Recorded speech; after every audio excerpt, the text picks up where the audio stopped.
लोकसभा निकालानंतर पंकजा मुंडेंनी आपल्या भावना व्यक्त केल्या आहेत आणि आता विशाल पाटलांच्या विजयाचे शिल्पकार विश्वजित कदम यांनी विशाल पाटलांच्या विजयानंतर एबीपी माझाला प्रतिक्रिया दिली आहे। बघूया विश्वजित कदम काय म्हणतात। खासदार साहेबांच्याकडे येतो। तुमचं पहिल्यांदा अभिनंदन। खरं तर खासदार हे पद मिळवण्यासाठी बराच संघर्ष तुम्हाला करावा लागला। पहिली प्रतिक्रिया राजकारणात संघर्ष असलाच पाहिजे, पण एवढा संघर्ष करून जनतेतून जे उठाव होऊन आपण निवडून येतो त्यावेळी त्या संघर्ष केल्याचं समाधान वाटते आणि लोकांचं आपण ऋणी राहिलं पाहिजे। लोकांनी ही निवडणूक हातात घेऊन मला यश मिळवून दिलं, त्यांच्या सगळ्यांचा मी मनापासून आभार मानतो। ज्या पद्धतीनं आता फार गोष्टी सगळ्यांनाच राज्याला माहीत झाल्या, मात्र ज्या पद्धतीचा वारसा तुम्ही चालवताय वसंतदादांच्या नावांचा, अनेक वेळा खासदारकीचं पद तुमच्या देखील राहिलं, आज तेच पद तोच वारसा निभवताना काय भावना आहेत जिल्ह्याबद्दल, त्या पदाबद्दल? परिस्थिती बदलत गेली आहे, जग बदलत गेलंय, सांगली बदलते आणि सांगलीच्या अपेक्षा बदलत आहेत। 10-15 वर्षापूर्वी ज्या गोष्टीची गरज नव्हती ती आज निर्माण झाली। कदाचित 10-15 वर्षापूर्वीची ज्या गोष्टी आपल्याला पाहिजे होत्या त्याची एवढी गरज राहिली नसेल आणि बदलत्या सांगलीबरोबर खासदारांनी सुद्धा डायनॅमिक राहणं गरजेचं होतं। हे मावळते खासदार अयशस्वी ठरलेले आहेत लोकांच्या गरजा आकांक्षा समजण्यात, आणि त्यांचा खूप काळ हा स्वतःच्या स्वार्थासाठी आणि अहंकारात गेला। आणि त्यामुळे एक मात्र खरं की आता जनतेचं जास्त ऐकणं, आपण कमी बोलणं आणि जे बोलायचं आहे ते दिल्लीत जाऊन जनतेचाच आवाज म्हणून तिथं जागणं, ह्यात आपण जास्त वेळ घालवला पाहिजे।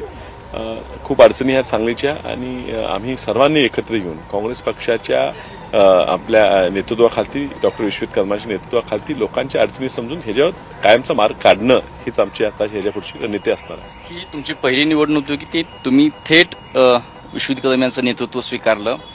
खरं तर ज्या पद्धतीनं त्रास झाला बराच, तुम्ही सातत्यानं सांगत आला, काय होत्या खरं तर इनसाइड स्टोरी त्यामागच्या, आणि आज हा विजय, जी तुमची भावना होती की खासदार विशाल पाटीलच होती? बघा, इनसाइड स्टोरी आणि झालेला त्रास यावर आज मी बोलणार नाही, कारण आज हा एक सांगली जिल्ह्यातल्या लोकांसाठी, काँग्रेस पक्षाच्या विचाराच्या, सांगली जिल्ह्याच्या कार्यकर्त्यांसाठी हा एक आनंदाचा क्षण आहे।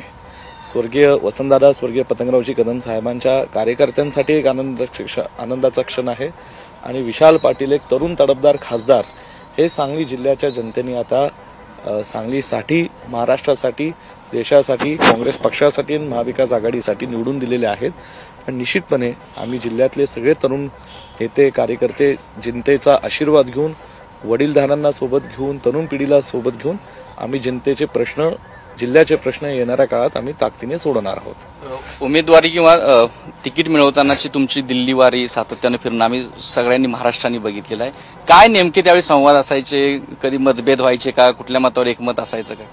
नाही, बघा, मी यापूर्वी सांगलीच्या एका मेळाव्यामध्ये, काँग्रेस पक्षाच्या कार्यकर्त्यांच्या मेळाव्यामध्ये, ज्याला पृथ्वीराज चव्हाण साहेब, नाना पटोले साहेब, बाळासाहेब थोरात साहेब आले होते, त्यात बऱ्यापैकी माझ्या भावना मी व्यक्त केल्या। काय घडलं हे जिल्ह्याच्या जनतेसमोर मला मांडणं, स्पष्टपणे, परखडपणे मी ते मांडून टाकलं। त्यातला काही भाग राहिलेला आहे, तो योग्य वेळेस मी मांडणार आहे। हो, त्रास खूप झाला व्यक्तिगत, मला अक्षरशः म्हणजे वेगळ्या स्तरावर मला माझ्या बाबतीत चुकीचं काहीतरी, माझ्या पक्षश्रेष्ठींमध्ये गैरसमज निर्माण होतील एवढ्यापर्यंत काही लोक गेले, अनेक वेगवेगळ्या स्तरावरचा। विशालचं तिकीट होऊ नये, विश्वजित कदमांचं काँग्रेस पक्षाच्या हाताच्या पंजाला तिकीट मिळू नये, ह्यासाठी सुद्धा काही लोकांनी कटकारस्थान केलं। पण या सगळ्यावर सांगलीच्या जनतेने मात केली, जनतेने आम्हाला पाठीशी खंबीरपणे उभं राहून साथ दिली, प्रेम दिला, आशीर्वाद दिला, आणि म्हणून आता त्याच्यावर बघायचं नाही, आता आम्हाला पुढे भविष्याकडे बघून आम्हाला काम करायचं। तुम्ही एक परिस्थिती अशी आली होती की तुम्ही अपक्ष जो आहे तो अर्ज भरू नये, विश्वजित कदम किंवा काँग्रेस जे काही सांगते, महाविकास आघाडी सांगते त्याला मान्य, अशी एक परिस्थिती आली होती। ह्या भाजपला पराभूत करण्यासाठी थोडेफार विचार वेगळे असलेले पक्ष एकत्र येणं गरजेचं होतं आणि ते आले, आणि त्यामुळे ही आघाडी टिकावी, आमच्या बंडामुळे आघाडी अडचण येऊ नये ह्यासाठी प्रयत्न होणं स्वाभाविक होतं। निवडणूक आपल्या हाताबाहेर गेली होती, लोक ऐकायच्या मनस्थितीत नव्हते आणि त्यामुळे आपण त्याच पद्धतीने चालत गेलो। तर सांगलीमधल्या निवडणूक निकालानंतर विश्वजित कदम आणि विशाल पाटील हे एबीपी माझाशी संवाद साधत होते। इकडे एक